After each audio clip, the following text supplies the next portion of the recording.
ഇന്നത്തെ വീഡിയോയിൽ റിയാക്ട് ഒരു സ്റ്റേറ്റ് മാനേജ്മെന്റ് ലൈബ്രറി സിസ്റ്റാനെ കുറിച്ചാണ് ഡിസ്കസ് ചെയ്യാൻ പോകുന്നത്. ഒരുപക്ഷെ നിങ്ങൾ ഇതിന് മുന്നേ കേട്ടിട്ടുണ്ടാവില്ലേ. അപ്പൊ ഈ ലൈബ്രറിനെ കുറിച്ച് പറയുന്നതിന് മുന്നേ നമുക്ക് എന്താണ് സ്റ്റേറ്റ് നോക്കാം. ഓൾറെഡി നിങ്ങൾക്ക് അറിയാവുന്ന കാര്യമായിരിക്കും. അതായത് നമ്മുടെ കോമ്പോണൻസിൽ ഒരു ഡാറ്റനെ ഹോൾഡ് ചെയ്യുന്ന ഒരു ഒബ്ജക്റ്റ് ആണിത്. ഇത് നമുക്ക് ഡാറ്റ ആക്സസ് ചെയ്യാം, ഡാറ്റ അപ്ഡേറ്റ് ചെയ്യാം ഇത് യൂസ് ചെയ്തിട്ട്. രണ്ടു വിധത്തിൽ നമുക്ക് ഇതുപോലെ സ്റ്റേറ്റ് പ്രോപ്പർട്ടീസ് ക്രിയേറ്റ് ചെയ്യാം. യൂസ് സ്റ്റേറ്റ് ഹുക്സ് അല്ലെങ്കിൽ കുറച്ചുകൂടെ കോംപ്ലക്സ് ആയിട്ടുള്ളതാണെങ്കിൽ യൂസ് റെഡ്യൂസർ ഹുക്സ് യൂസ് ചെയ്തിട്ട് നമ്മൾ ലോക്കൽ സ്റ്റേറ്റ്സ് ക്രിയേറ്റ് ചെയ്യാറുണ്ട്. അപ്പോൾ എല്ലാ കോമ്പോണൻസിലും നമ്മൾ ക്രിയേറ്റ് ചെയ്യുന്ന സ്റ്റേറ്റ് എന്ന് പറയുന്നത് ലോക്കൽ സ്റ്റേറ്റ് ആണ് അല്ലെ.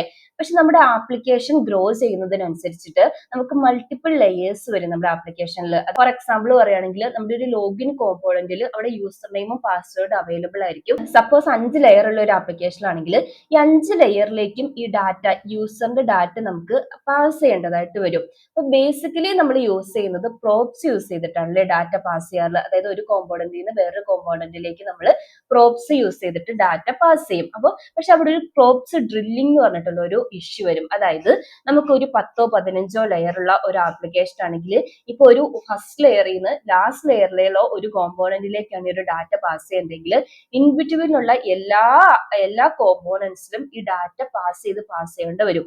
ഈ ഇഷ്യൂ നമ്മൾ ഓൾറെഡി ഡിസ്കസ് ചെയ്തിട്ടുണ്ട്, പ്രോബ് ഡ്രില്ലിംഗ് എന്ന് പറഞ്ഞിട്ട്.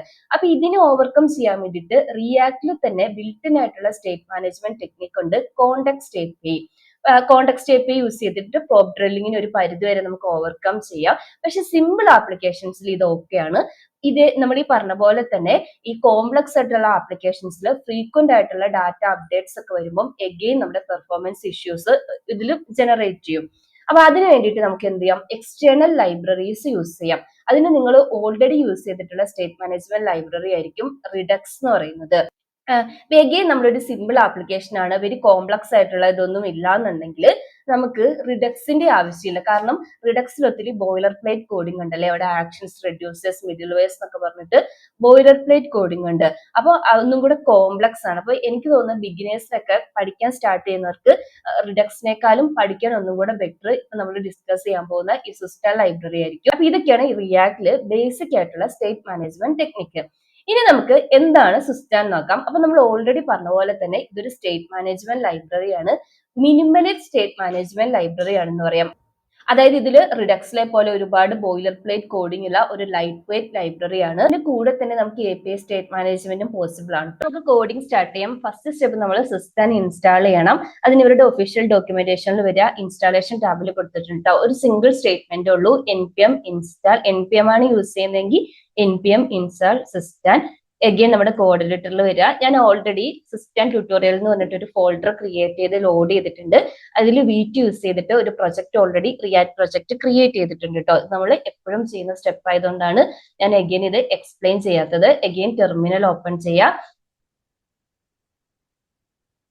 ഇതിൽ നമ്മളിപ്പോ കോപ്പി ചെയ്തിട്ട് വന്ന സിസ്റ്റം ഇൻസ്റ്റാൾ ചെയ്യാൻ വേണ്ടിയിട്ടുള്ള ആ കമാൻഡ് കൊടുക്കുക, എന്റർ അടിക്കുക. ഇൻസ്റ്റാൾ ആയിട്ടുണ്ട്. package.jsonൽ പോയി ഡിപ്പെൻഡൻസീസ് ചെക്ക് ചെയ്തിട്ടുണ്ടെങ്കിൽ കേട്ടോ. നെക്സ്റ്റ് നമുക്ക് എഗെയിൻ ഇവരുടെ ഒഫീഷ്യൽ ഡോക്യുമെന്റേഷനിൽ വരാം. ഇത് ബേസിക് ആയിട്ട് 2 സ്റ്റെപ്പേ ഉള്ളൂ. ഫസ്റ്റ് നമ്മൾ സ്റ്റോർ ക്രിയേറ്റ് ചെയ്യണം. എന്നിട്ട് ഈ സ്റ്റോർ നമ്മുടെ കോമ്പോണൻസിൽ എവിടെയൊക്കെയാണോ ഈ സ്റ്റോറിന്റെ ഡാറ്റാസ് നമുക്ക് ആവശ്യമുള്ളത് അവിടെ ബൈൻഡ് ചെയ്ത് യൂസ് ചെയ്യുക, അത്രേ ഉള്ളൂ. അപ്പൊ എന്താണ് സ്റ്റോർ എന്ന് വെച്ചിട്ടുണ്ടെങ്കിൽ ഇതൊരു ഒബ്ജക്റ്റ് ഓർ ഫംഗ്ഷൻ ആണ്.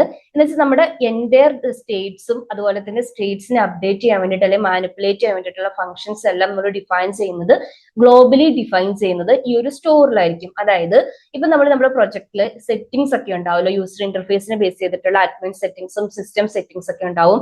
അല്ലെങ്കിൽ യൂസർ ഒതന്റിക്കേഷൻ ഡീറ്റെയിൽസ്, അവരുടെ യൂസർ നെയിം ഡീറ്റെയിൽസ് ഒക്കെ ഉണ്ടാവുമല്ലോ. ഇതൊക്കെ നമ്മുടെ എൻറ്റയർ പ്രൊജക്റ്റിൽ ആവശ്യമുള്ള കാര്യങ്ങളല്ലേ. ഇങ്ങനത്തെ ഡാറ്റാസിനെ നമ്മൾ ഗ്ലോബലി ഒരു സ്ഥലത്ത് സ്റ്റോർ ചെയ്ത് വെക്കും. അതാണ് സ്റ്റോർ എന്ന് പറയുന്നത്. പിന്നെ ഈ ഡാറ്റനെ ആക്സസ് ചെയ്യാനും മാനിപ്പുലേറ്റ് ചെയ്യാൻ വേണ്ടിയിട്ടുള്ള ഫംഗ്ഷൻസും ഇതിന്റെ അകത്ത് തന്നെ ഡിഫൈൻ ചെയ്യും. ആക്സസ് ചെയ്യാൻ വേണ്ടി ഒരു ഫംഗ്ഷൻ നമുക്ക് ആവശ്യമില്ല, ഡയറക്റ്റ് ആയിട്ട് ആ പ്രോപ്പർട്ടിനെ വെച്ച് ആക്സസ് ചെയ്യാം. അതിന് മാനിപ്പുലേറ്റ് ചെയ്യാൻ വേണ്ടിയിട്ടുള്ള ഇൻ കേസ് നമുക്ക് അപ്ഡേറ്റ് ചെയ്യാൻ വേണ്ടി അപ്ഡേറ്റോ ഡിലീറ്റ് ഇൻ കേസ് നമുക്ക് അപ്ഡേറ്റ് ചെയ്യണമെങ്കിൽ ആ ഫംഗ്ഷൻസ് നമ്മൾ ഇതിന്റെ അകത്തായിരിക്കും ഡിഫൈൻ ചെയ്യുന്നത്. അപ്പൊ സ്റ്റോർ എന്താന്ന് ക്ലിയർ ആയല്ലോ. ബേസിക് ആയിട്ട് പറയുവാണെങ്കിൽ നമ്മുടെ എല്ലാ സ്റ്റേറ്റ്സും നമ്മുടെ ഗ്ലോബൽ ആയിട്ട് മെയിൻറ്റെയിൻ ചെയ്യേണ്ട എല്ലാ സ്റ്റേറ്റ്സും ഇരിക്കുന്ന ഇടമാണ് ഈ സ്റ്റോർ എന്ന് പറയുന്നത്. അവിടെ നമ്മൾ വാല്യൂസിനെയും അതായത് നമ്മുടെ സ്റ്റേറ്റിനെയും അതിൽ മാനിപ്പുലേറ്റ് ചെയ്യാൻ വേണ്ടിയിട്ടുള്ള ഫങ്ഷൻസിനെയും ഡിഫൈൻ ചെയ്യും. നമുക്ക് നമ്മുടെ റിയാക്ടിന്റെ കോമ്പോണൻസിൽ എന്ത് ചെയ്യാം, ഈ വാല്യൂസിനെയും അതുപോലെ തന്നെ ഫങ്ഷൻസിനെയും ആക്സസ് ചെയ്യാം, മാനിപ്പുലേറ്റ് ചെയ്യാം. സോ ഞാൻ സ്റ്റോർ ക്രിയേറ്റ് ചെയ്യാൻ വേണ്ടിയിട്ട് ഒന്നുകിൽ നിങ്ങൾക്ക് ഇതൊരു ഫോൾഡറിന്റെ അകത്ത് ക്രിയേറ്റ് ചെയ്യാം കേട്ടോ. നമ്മൾ ഒരു ഡെമോ ആയിട്ട് നോക്കുന്നതുകൊണ്ട് ഞാൻ ജസ്റ്റ് ഒരു ഫയൽ മാത്രമേ ക്രിയേറ്റ് ചെയ്യുന്നുള്ളൂ. store.js എന്ന് പറഞ്ഞിട്ട് ഒരു ഫയൽ ക്രിയേറ്റ് ചെയ്യുവാണ്. ഇനി അഗൈൻ ഇവരുടെ ഡോക്യുമെന്റേഷനിൽ പോയിട്ടുണ്ടെങ്കിൽ സ്റ്റോർ ക്രിയേറ്റ് ചെയ്യുന്നത് ഈ ലൈബ്രറി പ്രൊവൈഡ് ചെയ്യുന്ന ക്രിയേറ്റ് ഫംഗ്ഷൻ യൂസ് ചെയ്തിട്ടാണ്. ഇനി രണ്ടാമത്തെ കേസ് ഇവർ പറയുന്നത് നോക്കുക, your store is A hook. അതായത് നമ്മൾ ഈ റിയാക്ടിൽ കസ്റ്റം ഹുക്സും യൂസ് ചെയ്യാറുണ്ട്, ബിൽറ്റ് ഇൻ ഹുക്സും യൂസ് ചെയ്യാറുണ്ട് അല്ലെ. അപ്പൊ എല്ലാ ഹുക്സിന്റെയും സ്റ്റാർട്ടിങ് ആ ഒരു വേർഡ് എന്തായിരിക്കും, യൂസ് കീവേഡ് യൂസ് ചെയ്യും. യൂസ് സ്പേസ് ആ ഹുക്കിന് സ്പേസ് അല്ല, യൂസ് അതിന്റെ കൂടെ കൺകാറ്റിനേറ്റ് ചെയ്ത് ആ ഹുക്ക് എന്താണ്, അതിപ്പോ use state, use reducer, use effect, ആ ഹുക്സ് ഒക്കെ അല്ലെ. അല്ലെങ്കിൽ നമുക്ക് കസ്റ്റം ഹുക്സ് ആണ് നമ്മൾ ക്രിയേറ്റ് ചെയ്യുന്നെങ്കിലും അതിന് പ്രിഫിക്സ് ആയിട്ട് യൂസ് വേർഡ് യൂസ് ചെയ്യും അല്ലെ. അതുപോലെ തന്നെയാണ് ഇവിടെ നമ്മൾ ക്രിയേറ്റ് ചെയ്യുന്ന ഓരോ സ്റ്റോറും ഓരോ ഹുക്സ് ആയിരിക്കും. അതാണ് ഞാൻ നിങ്ങളോട് വീഡിയോയുടെ സ്റ്റാർട്ടിങ്ങിൽ പറയുന്നത്. ഇത് ഏറ്റവും സിമ്പിൾ ആണ്. കാരണം നമ്മൾ ഇപ്പൊ റിഡക്സ് ഒക്കെയാണ് യൂസ് ചെയ്യുന്നതെങ്കിൽ നമുക്ക് അവിടെ കോൺഫിഗറേഷൻ കാര്യങ്ങളൊക്കെ വരും അല്ലെ, ആക്ഷൻ റെഡ്യൂസേഴ്സ് ഒക്കെ ഡിഫൈൻ ചെയ്ത്. ഇവിടെ അതിന്റെ ഒന്നും ആവശ്യമില്ല. നമ്മൾ ജസ്റ്റ് ഒരു കസ്റ്റം ഹുക്സ് ക്രിയേറ്റ് ചെയ്യുന്ന പോലെ തന്നെ ഇവിടെ നമുക്കൊരു സ്റ്റോറും ഒരു ഹുക്കായിട്ട് ക്രിയേറ്റ് ചെയ്യാം. സാധാരണ ഹുക്സ് നമ്മൾ കോൾ ചെയ്യുന്ന പോലെ തന്നെ നമ്മുടെ കോമ്പോണന്റിനെ ഇതിനെ ഇമ്പോർട്ട് ചെയ്ത് കോൾ ചെയ്ത് യൂസ് ചെയ്യാം. അപ്പൊ ഓക്കെ, അപ്പൊ ഒരു ഹുക്കാണ്. ഈ ഹുക്കിന്റെ ഉള്ളിൽ ഇനി എന്തൊക്കെയാണ് ഈ ഹുക്സിന്റെ ഉള്ളിൽ നമ്മൾ കൊടുക്കുന്നതെന്ന് വെച്ചിട്ടുണ്ടെങ്കിൽ ഡാറ്റാസ്, അതായത് നമ്മുടെ സ്റ്റേറ്റ്. ഈ സ്റ്റേറ്റിന്റെ ഡാറ്റയ്ക്ക് ലിമിറ്റേഷൻ ഒന്നുമില്ല. അവിടെ നിങ്ങൾക്ക് പ്രിമിറ്റീവ് ഡാറ്റ ടൈപ്പ് നമ്പേഴ്സും സ്ട്രിങ്സും അല്ലെങ്കിൽ നമ്മൾ കോംപ്ലക്സ് ഡാറ്റ ടൈപ്പ് ആയിട്ടുള്ള ഒബ്ജക്ട്സും അറേസും ഒക്കെ കൊടുക്കാം. പിന്നെ നമ്മൾ അതിനെ മാനിപ്പുലേറ്റ് ചെയ്യാൻ വേണ്ടിയിട്ടുള്ള ഫംഗ്ഷൻസിനെയും, അതായത് അപ്ഡേറ്റ് ചെയ്യാനോ റിമൂവ് ചെയ്യാനൊക്കെ വേണ്ടിയിട്ടുള്ള ഫംഗ്ഷൻസിനെയും കൊടുക്കാം. ഓക്കെ, ഇപ്പൊ ഫസ്റ്റ് സ്റ്റെപ്പ് ഞാൻ ക്രിയേറ്റ് ഫംഗ്ഷൻ ഇമ്പോർട്ട് ചെയ്തു. രണ്ടാമത്തെ സ്റ്റെപ്പ് ഞാൻ സ്റ്റോർ ക്രിയേറ്റ് ചെയ്യുവാണ്. എക്സ്പോർട്ട് കോൺസ്റ്റ്, ഞാനൊരു യൂസർ സ്റ്റോർ എന്നാട്ടോ എന്റെ ഹുക്കിന്റെ നെയിം കൊടുക്കുന്നത്, ഈക്വൽ ടു ക്രിയേറ്റ്. ഇനി അഗെയിൻ ഒരു ഫംഗ്ഷൻ ആണ് ഇതിന്റെ പാരാമീറ്റർ. ഇനി നമുക്ക് ഫസ്റ്റ് സ്റ്റേറ്റ് പ്രോപ്പർട്ടി ക്രിയേറ്റ് ചെയ്യാം. ഫസ്റ്റ് ഞാനൊരു കൗണ്ട് എന്ന് പറഞ്ഞിട്ടൊരു സ്റ്റേറ്റ് പ്രോപ്പർട്ടിയാണ് ക്രിയേറ്റ് ചെയ്യുന്നത്. നമ്മൾ റിഡക്സിൽ കണ്ട സെയിം എക്സാമ്പിൾ, അതായത് കൗണ്ട് എന്ന് പറഞ്ഞൊരു സ്റ്റേറ്റ് ക്രിയേറ്റ് ചെയ്യും. അതിന് നമുക്ക് ഡിക്രിമെന്റും ചെയ്യാം, ഇൻക്രിമെന്റും ചെയ്യാം. അപ്പൊ അതിന്റെ കൗണ്ട് പ്രോപ്പർട്ടി നെയിം കൊടുക്കുന്നു, 0 ആണ് അതിന്റെ ഇനിഷ്യൽ സ്റ്റേറ്റ് ആയിട്ട് സെറ്റ് ചെയ്യുന്നത്. നെക്സ്റ്റ് നമുക്ക് ഈ സ്റ്റേറ്റിനെ അപ്ഡേറ്റ് ചെയ്യാൻ വേണ്ടിയിട്ടുള്ള പ്രോപ്പർട്ടീസ് എഴുതണം. അതായത് നമ്മളിപ്പോ നിങ്ങൾ നോർമൽ യൂസ് സ്റ്റേറ്റ് ഹുക്ക് ഇല്ലേ, യൂസ് സ്റ്റേറ്റ് ഹുക്ക് എഴുതുവാണെങ്കിൽ കോൾ ചെയ്യുവാണെങ്കിൽ സാധാരണ നമ്മൾ കോൺസ്റ്റ് ഇപ്പൊ ഇങ്ങനെയല്ലേ ചെയ്യാറ്. ഫസ്റ്റ് നമ്മൾ കൗണ്ട് പ്രോപ്പർട്ടി എഴുതും, അതുപോലെ തന്നെ സെറ്റ് സ്റ്റേറ്റ് എന്ന് പറഞ്ഞിട്ടുള്ള ഫംഗ്ഷൻ എഴുതിയിട്ടായിരിക്കും ഈ പ്രോപ്പർട്ടീനെ എന്ത് ചെയ്യുന്നത്, അപ്ഡേറ്റ് ചെയ്യുന്നത്. അതുപോലെ ഇവിടെ നമ്മൾ എഗെയിൻ ഇവരുടെ ഡോക്യുമെന്റേഷനിൽ പോയി നോക്കിയിട്ടുണ്ടെങ്കിൽ സെറ്റ് എന്ന് പറഞ്ഞിട്ടൊരു ഫംഗ്ഷൻ പ്രൊവൈഡ് ചെയ്യുന്നുണ്ട്. ഈ ഫംഗ്ഷൻ യൂസ് ചെയ്തിട്ടാണ് നമ്മൾ ഈ ഡാറ്റനെ മാനിപ്പുലേറ്റ് ചെയ്യുന്നത്. അതായത് നമ്മൾ പിന്നെ ക്ലാസ് കോമ്പോണൻസിൽ സെറ്റ് സ്റ്റേറ്റ് എഴുതുന്ന പോലെ അല്ലെ, ഫംഗ്ഷണൽ കോമ്പോണൻസിൽ യൂസ് സ്റ്റേറ്റ് ഹുക്സിൽ നമ്മൾ സെറ്റ് കൗണ്ട് എന്ന് പറഞ്ഞ ബിൽറ്റിൻ ആയിട്ട് കസ്റ്റം ആയിട്ട് ഫംഗ്ഷൻ എഴുതി കൊടുക്കുന്നില്ല ഈ സ്റ്റേറ്റിനെ അപ്ഡേറ്റ് ചെയ്യാൻ. അതുപോലെ തന്നെ പ്രൊവൈഡ് ചെയ്യുന്ന ബിൽറ്റിൻ മെത്തേഡാണ് ഈ സെറ്റ്. അതിന്റെ അകത്ത് നമ്മൾ പ്രീവിയസ് സ്റ്റേറ്റിനെ ആക്സസ് ചെയ്യും, എന്നിട്ട് കറന്റ് സ്റ്റേറ്റ് +1 എന്താണോ ഉള്ളത് അത് കൊടുക്കും. ഇത് ഞാൻ ജസ്റ്റ് എനിക്ക് സാമ്പിളിന് വേണ്ടിയിട്ട് എടുത്താട്ടോ. അതായത് ഈ സെറ്റ് സ്റ്റേറ്റ് പോലെയാണ് സെറ്റ് ഫംഗ്ഷൻ യൂസ് ചെയ്യുന്നതെന്ന് പറയാൻ വേണ്ടിയിട്ട് കൊടുത്തതാണ്. അപ്പൊ സെറ്റ് ഫംഗ്ഷനെ ആക്സസ് ചെയ്യാം. അപ്പൊ ഞാൻ ഓൾറെഡി പറഞ്ഞു കൗണ്ടിന് നമുക്ക് ഡിക്രിമെന്റും ഇൻക്രിമെന്റും ആണ് ചെയ്യാനുള്ളതെന്നല്ലേ. അപ്പൊ ഫസ്റ്റ് ഇൻക്രിമെന്റിന് വേണ്ടിയിട്ട് ഇൻക്രിമെന്റ് എന്ന് പറഞ്ഞിട്ട് ഒരു ഫംഗ്ഷൻ ആണ് എഴുതുന്നത്. അതിന്റെ അകത്ത് നമ്മൾ ഈ സെറ്റ് മെത്തേഡ് യൂസ് ചെയ്തിട്ടാണ് ഇതിനെ മാനിപ്പുലേറ്റ് ചെയ്യുന്നത്. സെറ്റ് മെത്തേഡിനെ കോൾ ചെയ്യുക. ഇനി സെറ്റ് മെത്തേഡിന്റെ പാരാമീറ്റർ ആയിട്ട് കറന്റ് സ്റ്റേറ്റ് എന്താണോ അതായിരിക്കും നമുക്ക് കിട്ടുക. പിന്നെ നമ്മൾ അതിനെ മാനിപ്പുലേറ്റ് ചെയ്യണം. മാനിപ്പുലേറ്റ് ചെയ്യാൻ വേണ്ടിയിട്ട് കൗണ്ടിനെ അപ്ഡേറ്റ് ചെയ്യണം. സ്റ്റേറ്റിൽ നിന്ന് കൗണ്ടിന്റെ വാല്യൂ ആക്സസ് ചെയ്ത് +1 ആക്കി സെറ്റ് ചെയ്ത് കൊടുക്കുക. ഇനി ഇതുപോലെ തന്നെ ഡിക്രിമെന്റിന് വേണ്ടിയിട്ടുള്ള ഒരു ഫംഗ്ഷനും കൂടി എഴുതി കൊടുക്കുക കേട്ടോ. അപ്പൊ ഞാൻ ഇൻക്രിമെന്റിന് പകരം ഡിക്രിമെന്റ് എന്ന ഫംഗ്ഷൻ നെയിം ഒന്ന് ചേഞ്ച് ചെയ്യുകയാണ്. അതുപോലെ തന്നെ കൗണ്ട് -1 ആക്കി കൊടുക്കും. സോ അപ്പൊ നമ്മൾ സ്റ്റോർ ക്രിയേറ്റ് ചെയ്തു, അതിലൊരു സ്റ്റേറ്റിനെ ഡിഫൈൻ ചെയ്ത് അതിനെ അപ്ഡേറ്റ് ചെയ്യാൻ വേണ്ടിയിട്ടുള്ള ഫംഗ്ഷനൊക്കെ ഡിഫൈൻ ചെയ്തു. ഇനി നമുക്ക് ഈ ഒരു കൗണ്ട് എന്ന് പറഞ്ഞിട്ടുള്ള സ്റ്റേറ്റിനെ മാനിപ്പുലേറ്റ് ചെയ്യാൻ വേണ്ടിയിട്ട് ഒരു കോമ്പോണന്റ് ക്രിയേറ്റ് ചെയ്യാം. അതിന് ഞാൻ ഫസ്റ്റ് ഒരു കോമ്പോണന്റ് ഫോൾഡർ ക്രിയേറ്റ് ചെയ്യാണ്. അതിന്റെ അകത്ത് counter.jxs എന്ന് പറഞ്ഞിട്ടൊരു ഫയൽ ക്രിയേറ്റ് ചെയ്യുന്നു. അതിനകത്ത് RFC കോഡ് സ്നിപ്പറ്റ് യൂസ് ചെയ്തിട്ട് ഒരു ഫങ്ഷണൽ കോമ്പോണന്റ് ക്രിയേറ്റ് ചെയ്തു. ഇനി നമ്മൾ ക്രിയേറ്റ് ചെയ്തിരിക്കുന്ന സ്റ്റോർ ഇല്ലേ, അതിനെ ഇമ്പോർട്ട് ചെയ്യണം. ഇപ്പൊ യൂസർ സ്റ്റോർ എന്നല്ലേ നമ്മൾ ആ സ്റ്റോർ നെയിം കൊടുത്തിരിക്കുന്നത്. സ്റ്റോറിൽ നിന്ന് ഇമ്പോർട്ട് ചെയ്തു. ഇനി നമ്മൾ നേരത്തെ പറഞ്ഞ പോലെ തന്നെ സാധാരണ നമ്മൾ ഹുക്സിനെ എങ്ങനെയാണ് കോൾ ചെയ്യുന്നത്, ആ ഹുക്സിനെ അതുപോലെ തന്നെ കോൾ ചെയ്യുക. അതിന്റെ പ്രോപ്പർട്ടീസിനെ ഡീസ്ട്രക്ചറിങ് ചെയ്തെടുക്കുക. അതായത് അതിന്റെ വേരിയബിൾസിനെ, ഡാറ്റേഴ്സിനെയും അതുപോലെ തന്നെ മെത്തേഡ്സിനെയും. അപ്പൊ ഫസ്റ്റ് ഡാറ്റ എന്തായിരിക്കും, നമ്മുടെ കൗണ്ടർ ആയിരിക്കും അല്ലെ, കൗണ്ടർ. രണ്ടാമത്തത് രണ്ട് ഫംഗ്ഷൻ ഇല്ലേ, ഇൻക്രിമെന്റ് ഫംഗ്ഷനെയും അതുപോലെ തന്നെ ഡിക്രിമെന്റ് ഫംഗ്ഷനെയും. ഇത് നിങ്ങൾക്ക് ആക്സസും ചെയ്യാട്ടോ, പക്ഷെ പെർഫോമൻസ് വൈസ് ബെറ്റർ മെത്തേഡ് എന്ന് പറയുന്നത് ഡീസ്ട്രക്ചറിങ് ചെയ്യുന്ന. നമ്മൾ സ്റ്റാൻഡേർഡ് ആയിട്ടുള്ള മെത്തേഡ് അതാണല്ലോ, അങ്ങനെ ചെയ്യാം. അപ്പൊ നിങ്ങൾ ചില ഡോക്യുമെന്റേഷനിൽ ഇതിനെ സ്റ്റേറ്റ് ഡോട്ട് കൗണ്ട് എന്നൊക്കെ പറഞ്ഞാൽ അങ്ങനെ ആക്സസ് ചെയ്യുന്നത് കാണാം. അതിനേക്കാളും ബെറ്റർ മെത്തേഡ് ഡീസ്ട്രക്ചറിങ് ചെയ്യുന്നത് തന്നെയാണ്. യൂസ് സ്റ്റോറിനെ കോൾ ചെയ്യാം. ഓക്കെ, ഇനി ഞാൻ സിമ്പിൾ ആയിട്ടൊരു രണ്ട് ബട്ടണും ഒരു ഇന്റർഫേസ് മീൻസ് ഒരു ഡിവിഷനും ക്രിയേറ്റ് ചെയ്തിട്ട് കൗണ്ടിന്റെ ഡിസ്പ്ലേയും ഒരു ഇൻക്രിമെന്റ് ബട്ടൺ ക്രിയേറ്റ് ചെയ്യും. ഇൻക്രിമെന്റ് ആ ബട്ടൺ ക്ലിക്ക് ചെയ്ത സമയത്ത് കൗണ്ട് ഈ ഒരു ഇൻക്രിമെന്റ് ഫംഗ്ഷനെ കോൾ ചെയ്ത് സ്റ്റോറിൽ പോയി ഈ സ്റ്റേറ്റ് പ്രോപ്പർട്ടി അപ്ഡേറ്റ് ചെയ്യും. അതുപോലെ തന്നെ ഡിക്രിമെന്റ് നടക്കും. ഓക്കെ, അപ്പൊ നമ്മൾ ടെയിൽവിൻ CSSന്റെ ഒരു ക്ലാസ് കൊടുക്കുകയാണ് ഇതിന്. ടെക്സ്റ്റ് സെന്റർ എന്ന് കൊടുക്കുന്നു. ടെയിൽവിന്റെ ഒക്കെ ഓൾറെഡി നമ്മൾ ട്യൂട്ടോറിയൽ ചെയ്തിട്ടുണ്ട് കേട്ടോ. കണ്ടില്ലാത്തവരൊന്ന് ജസ്റ്റ് ചെക്ക് ചെയ്ത് നോക്കുക. പിന്നെ ഒരു ഹെഡ് ടാഗ് ക്രിയേറ്റ് ചെയ്യുന്നുണ്ട്. ടെക്സ്റ്റ് ഫോർ Excel1 ആണ് കൊടുക്കുന്നത്. പിന്നെ ഇവിടെയാണ് നമ്മൾ കൗണ്ട് ഡിസ്പ്ലേ ചെയ്യുന്നത്. അവിടെ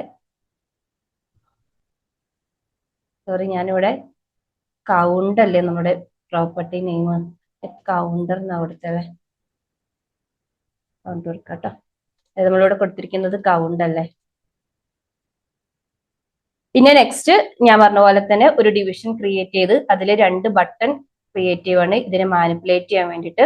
അഗെയിൻ അതിനൊരു ക്ലാസ് മാർജിൻ 4 കൊടുക്കുന്നു. പിന്നെ HTML ഒരു ബട്ടൺ ക്രിയേറ്റ് ചെയ്യാം. ഇൻക്രിമെന്റ് എന്നാണ് ക്യാപ്ഷൻ കൊടുക്കുന്നത്. അഗെയിൻ ക്ലാസ് നെയിം കൊടുക്കുക, മാർജിൻ റൈറ്റ് 2 കൊടുക്കുന്നു. ബാക്ക്ഗ്രൗണ്ട് കളർ ബ്ലൂ 500 കൊടുക്കുക. White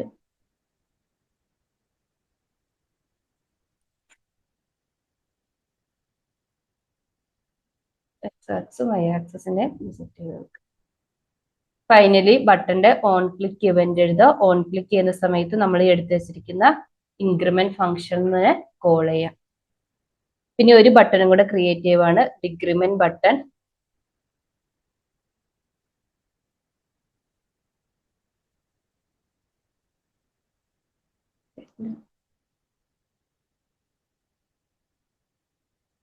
class name background red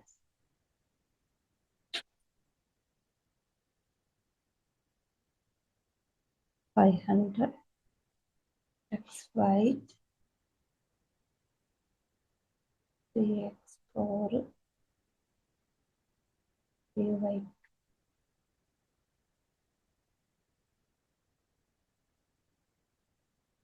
again decrement ബട്ടന്റെയും on click event. On click ചെയ്യുമ്പോൾ ഡിക്രിമെന്റ് ഫംഗ്ഷനെ കോൾ ചെയ്യാം.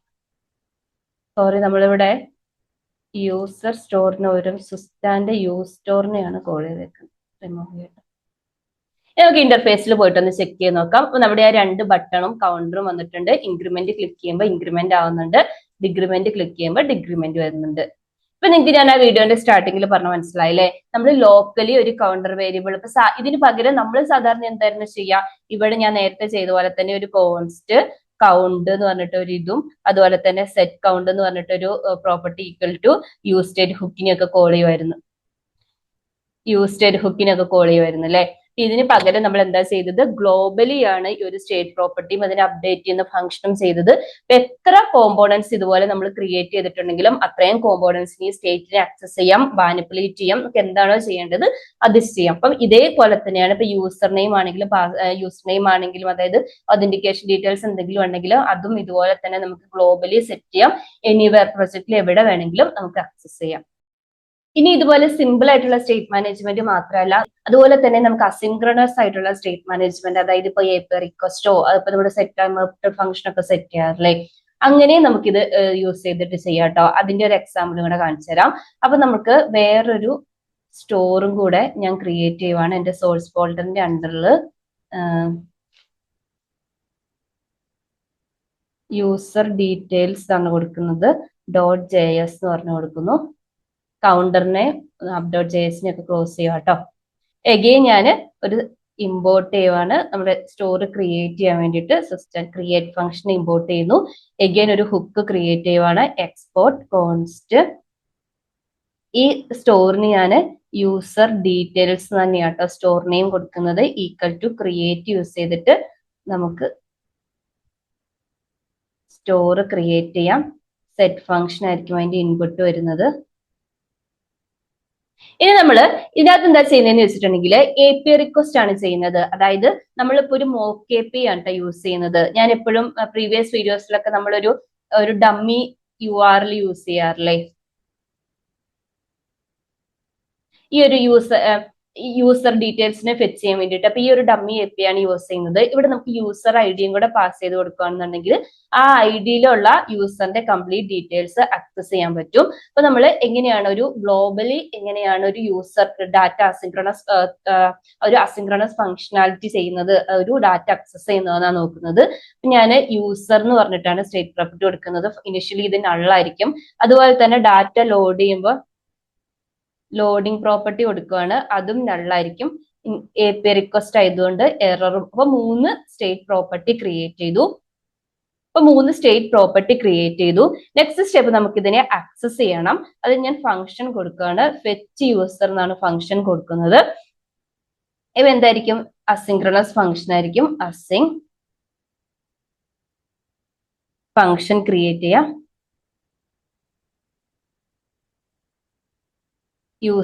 അപ്പൊ നമുക്ക് ആക്സസ് ചെയ്യാൻ വേണ്ടിയിട്ടുള്ള യൂസർ ID ഇതിന്റെ ഇൻപുട്ട് ആയിട്ട് വരും. ഫസ്റ്റ് നമ്മൾ എന്ത് ചെയ്യണം, ഇതിൻ്റെ അകത്ത് സെറ്റ് മെത്തേഡ് ത്രൂ ലോഡിങ്ങിന്റെ വാല്യൂ ഫസ്റ്റ് സെറ്റ് ചെയ്യാം. അപ്പൊ ലോഡിങ് ഫസ്റ്റ് ട്രൂ ആയി കൊടുക്കുക. ഇത് നമുക്ക് ഡാറ്റ ആക്സസ് ചെയ്യാം. Try catch block API request ആയതുകൊണ്ട് ട്രൈ ക്യാച്ച് ബ്ലോക്ക് ഇംപ്ലിമെന്റ് ചെയ്യുവാണ്. ഇൻ കേസ് എന്തെങ്കിലും എറർ വന്നിട്ടുണ്ടെങ്കിൽ error property means property update ചെയ്യാം. Failed to fetch user details എന്ന് കൊടുക്കുക. എന്നിട്ട് എന്ത് ചെയ്യുക, അതേപോലെ തന്നെ നമ്മുടെ ലോഡിംഗ് പ്രോപ്പർട്ടി ഇല്ലേ അതിനെ ഫോൾസ് ആയിട്ട് സെറ്റ് ചെയ്ത് കൊടുക്കുക. ലോഡിംഗ് കംപ്ലീറ്റ് ആയല്ലോ. അപ്പൊ ഇങ്ങനെ സെറ്റ് ചെയ്യാം. അല്ല നമുക്ക് ഡാറ്റ റിക്വസ്റ്റ് ചെയ്യണമെന്നുണ്ടെങ്കിൽ കോൺസ്റ്റ് നമ്മൾ സാധാരണ ചെയ്ത പോലെ തന്നെ റെസ്പോൺസ് ഈക്വൽ ടു അവൈറ്റ്. ഞാൻ പറഞ്ഞ പോലെ ഫെച്ച് API ആണ്, നിങ്ങൾക്ക് ആക്സസ് വേണമെങ്കിലും യൂസ് ചെയ്യാം. പിന്നെ ഞാൻ ഈ ഒരു മോക്ക് API ആണ് കൊടുക്കുന്നത് ഡാറ്റ റിക്വസ്റ്റ് ചെയ്യാൻ വേണ്ടിയിട്ട്. സ്ലാഷ് നമ്മളുടെ ഏത് യൂസറിനാണോ ID ഇന്റർഫേസിൽ നിന്ന് പാസ് ചെയ്യും ആ ID സെറ്റ് ചെയ്ത് കൊടുക്കുക. കോൺസ്റ്റിന്റെ സ്പെല്ലിങ് തെറ്റിപ്പോയിണ്ടായിരുന്നു. വൺസ് ഈ റെസ്പോൺസ് നമുക്ക് ഡാറ്റ വന്നിട്ടുണ്ടെങ്കിൽ സെറ്റ് ചെയ്യണം. ഫസ്റ്റ് നമ്മൾ എന്ത് ചെയ്യണം, യൂസർ ഡാറ്റ മീൻസ് യൂസറിനെ സെറ്റ് ചെയ്യുക. യൂസറിന്റെ അകത്തുനിന്ന് റെസ്പോൺസിൽ .json ആക്സസ് ചെയ്യുന്നു. എഗെയിൻ നമ്മൾ എന്ത് ചെയ്യുക, ലോഡിങ്ങിനെ ഫാൾസ് ആയിട്ട് സെറ്റ് ചെയ്യും. ഓക്കെ, ഇങ്ങനെ നമുക്ക് ചെയ്യാം. അതായത് ഇതേപോലെ തന്നെ ഗ്ലോബലി നമുക്ക് അസിൻക്രണസ് ഫംഗ്ഷൻ റൈറ്റ് ചെയ്ത് യൂസർ ഡീറ്റെയിൽസ് എന്ത് നിങ്ങൾക്ക് API റിക്വസ്റ്റ് ആണോ ചെയ്യേണ്ടത് ആ API റിക്വസ്റ്റ് ചെയ്ത് ഡാറ്റ ആക്സസ് ചെയ്ത് ആ വേരിയബിളിനെ അപ്ഡേറ്റ് ചെയ്യാം. ഇനി എഗെയിൻ നമുക്കൊരു യൂസർ കോമ്പോണന്റ് ക്രിയേറ്റ് ചെയ്യാം. ഡാറ്റ ആക്സസ് ചെയ്യാൻ വേണ്ടിയിട്ട് user.jxs ഫയൽ ക്രിയേറ്റ് ചെയ്യുന്നു. RAFC കോഡ് സ്നിപ്പറ്റ് യൂസ് ചെയ്തിട്ട് യൂസർ കോമ്പോണന്റ് ക്രിയേറ്റ് ചെയ്യാം. ഇവിടെ ഫസ്റ്റ് നമ്മൾ ഇമ്പോർട്ട് യൂസർ ഡീറ്റെയിൽസിനെ നമ്മുടെ യൂസർ ഡീറ്റെയിൽസിന്റെ സ്റ്റോറിയിൽ നിന്ന് ഇമ്പോർട്ട് ചെയ്യാം. എന്നിട്ട് നമ്മൾ പ്രോപ്പർട്ടീസിനെ ഡീസ്ട്രക്ചറിങ് ചെയ്തെടുക്കുക. First user, next loading, copy ചെയ്തെടുക്കുക കേട്ടോ. പിന്നെ ഇറർ, പിന്നെ ഫൈനലി ഫങ്ഷൻ ഫെച്ച് യൂസർ ഡീറ്റെയിൽസിനകത്ത് നിന്ന് ആക്സസ് ചെയ്യുന്നു. സോ ഞാൻ ഫങ്ഷൻ ഇൻസ് കോമ്പോണന്റിനെ മൗണ്ട് ചെയ്യുന്ന സമയത്ത്, ലോഡ് ചെയ്യുന്ന സമയത്ത് വരാൻ വേണ്ടിയിട്ട് യൂസർഫെറ്റ് ഹുക്കിനെ ഒന്ന് ഇമ്പോർട്ട് ചെയ്ത് യൂസർഫെറ്റ് ഹുക്കിനെ കോൾ ചെയ്യുവാണ്. യൂസർഫെറ്റ് ഹുക്കിന്റെ പാരാമീറ്റർ നിങ്ങൾക്ക് അറിയാലോ, ഫങ്ഷൻ ആയിരിക്കും. അതിൻ്റെ അകത്ത് ഫെച്ച് യൂസർ ഫങ്ഷനെ കോൾ ചെയ്യുവാണ്.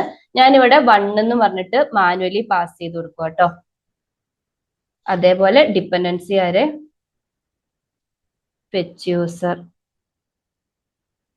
പിന്നെ ചെക്ക് ചെയ്യുക ഇഫ് ഓഫ് ലോഡിംഗ് ആണ് ട്രൂ എങ്കിൽ, ഡാറ്റ ഫെച്ച് ചെയ്തുകൊണ്ടിരിക്കുവാണെങ്കിൽ നമ്മളൊരു ഡിവിഷൻ റിട്ടേൺ ചെയ്യും. ഇതൊക്കെ നമ്മൾ എപ്പോഴും സാധാരണ ചെയ്യുന്ന പോലെ തന്നെയാണ് കേട്ടോ. പാരഗ്രാഫ് ടാഗ് റിട്ടേൺ ചെയ്യാം, ലോഡിംഗ് പറഞ്ഞു.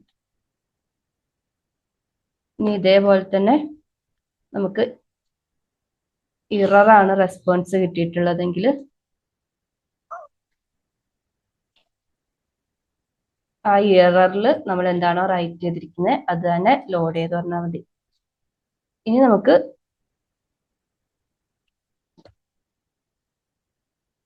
യൂസർ ഡാറ്റ എക്സിസ്റ്റിംഗ് ആണെങ്കിൽ, അതായത് ഡാറ്റ സക്സസ്ഫുള്ളി ഫെച്ച് ചെയ്തിട്ടുണ്ടെങ്കിൽ ഫസ്റ്റ് ഞാനൊരു s2 ടാഗ് ക്രിയേറ്റ് ചെയ്യുവാണ്. ടെയിൽവിൻ്റെ ഒരു ക്ലാസ്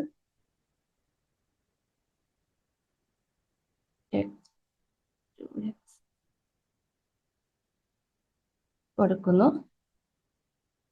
പിന്നെ യൂസറിന്റെ അകത്ത് നിന്ന്, അതായത് നമ്മുടെ API റെസ്പോൺസ് വന്നില്ലേ, അതിൻ്റെ അകത്ത് നിന്ന് നെയിമിനെ ആക്സസ് ചെയ്യുന്നു.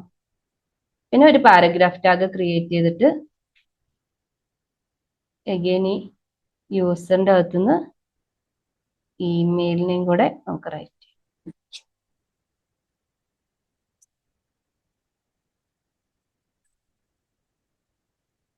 വന്നിട്ട് കൗണ്ടർ കോമ്പോണന്റിന് അത് നമുക്ക് യൂസർ കോമ്പോണന്റും കൂടെ ഇമ്പോർട്ട് ചെയ്യാം.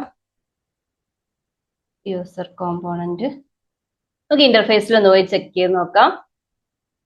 റിഫ്രഷ് ചെയ്യാം. ലോഡിംഗ് വന്നിട്ടുണ്ട്, യൂസർ നെയിമും ഇമെയിൽ ഐഡിയും വന്നിട്ടുണ്ട്. അപ്പൊ ഇതൊക്കെയാണ് സിസ്റ്റർ ലൈബ്രറിയുടെ മെയിൻ ഫീച്ചേഴ്സ്. ബേസിക്കലി ഇതൊരു സ്റ്റേറ്റ് മാനേജ്മെന്റ് ലൈബ്രറി ആണ്. നമുക്ക് സിമ്പിൾ ആയിട്ടുള്ള സ്റ്റേറ്റ്സും അതുപോലെ തന്നെ അസിൻക്രണസ് ആയിട്ടുള്ള കോംപ്ലക്സ് ആയിട്ടുള്ള API ഡീറ്റെയിൽസ് ഒക്കെ ഇവിടെ മാനേജ് ചെയ്യാൻ പറ്റും. ഇന്നത്തെ വീഡിയോ ഇത്രയുള്ളൂ. നിങ്ങൾക്ക് യൂസ്ഫുൾ ആണെന്ന് ലൈക്ക് ചെയ്യുക, സബ്സ്ക്രൈബ് ചെയ്യാത്തവരുന്ന് സബ്സ്ക്രൈബ് ചെയ്ത് സപ്പോർട്ട് ചെയ്യുക. Thank you.